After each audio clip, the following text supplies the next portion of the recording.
Burling responds to the inspector's claim of, "I didn't do it, she's upsetting herself," with, "Well, but why? Why?" Here we can see through his stammering that he's not used to being challenged. The inspector responds with yet another cool, calm and collected, "I don't know. Yet." The yet is incredibly ominous, pointing out that the inspector is determined to unearth the truth, no matter what cost it is to the Burling reputation. Then he responds in a matter-of-fact manner, "That's something I have to find out." Burling, according to the stage directions, is still angry. "Well, if you don't mind, I'll find out first." Again, we can see that this is because he is attempting to avoid a scandal. Therefore, he tries to assert his authority. The use of caesura emphasises his indignant tone.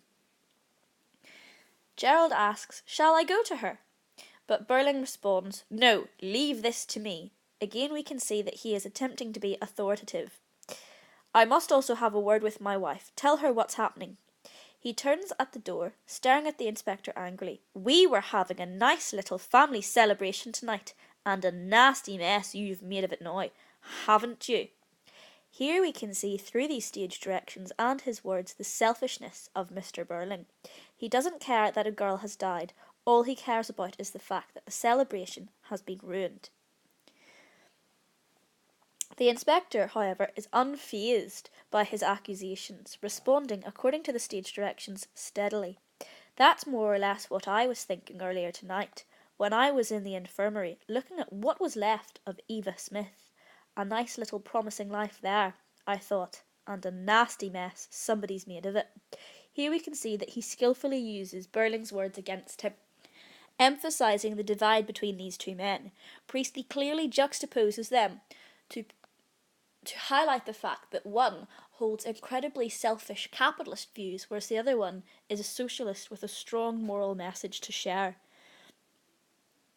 We can also see that, again, he universalises Eva's death to make us feel pity for her. Burling, looking as if he is about to make some retort and then thinks better of it, goes out, closes the door sharply behind him. Gerald and Eric exchange uneasy glances, but the inspector ignores them. Here we can see that Burling is used to being in control and not used to being challenged, obviously because of his high social status and his standing in the community. Gerald responds, "I'd like to have a look at that photograph now, Inspector." Again, we can see class attitudes are evident. He is used to getting his own way, and when the inspector responds, all in good time, in a dismissive but calm and in control tone, we can see that he is not in any hurry to pander to the wishes of the upper classes. However, Gerald gets incredibly annoyed, almost uppity, and says, "I don't see why." However, the inspector cuts him off. We are told, through the stage directions, cutting in massively, which clearly pinpoint the fact that the inspector is in control the entire time. "You heard what I said before, Mr. Croft. One line of inquiry at a time. Otherwise, we'll all be talking at once, and I won't know where we are. If you've got anything to tell me, you'll have an opportunity of doing it soon." Here we can see that this is quite unusual for a police inspector, again suggesting to the audience that not all is quite right here. He is also very abrupt with Gerald, probably because Gerald is incredibly abrupt with him, and he is attempting to put him in his place and prove that he does not care about social status and demands respect. The stage directions, rather uneasily, suggests that Gerald is somehow involved. This is also shown through Eric's stage directions suddenly bursting out, "Look here, I've had enough of this." Both these stage directions suggest that both men are involved in Eva's death somehow. Eric's guilt is evident in his stage directions.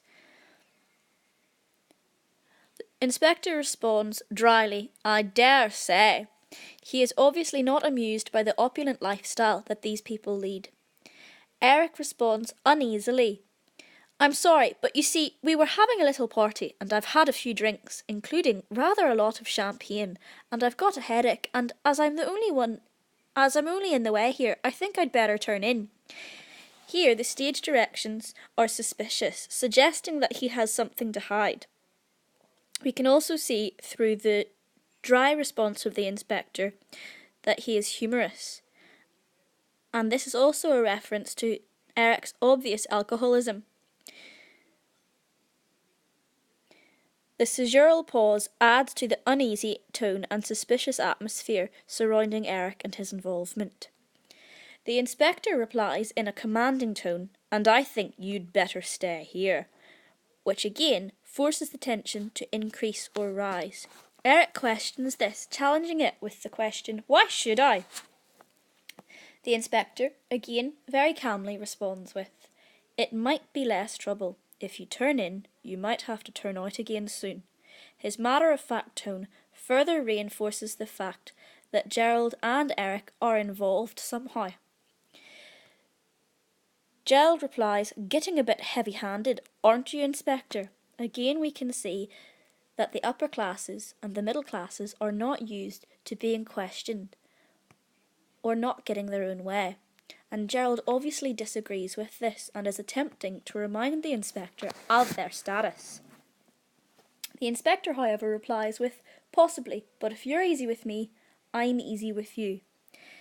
Gerald rather ironically says, "After all, you know, we're respectable citizens and not criminals." Here we can see that he is attempting to use class to his advantage. However, this is incredibly ironic because they are all involved in a murder, or rather a suicide in some respect, so how can they possibly be respectable citizens?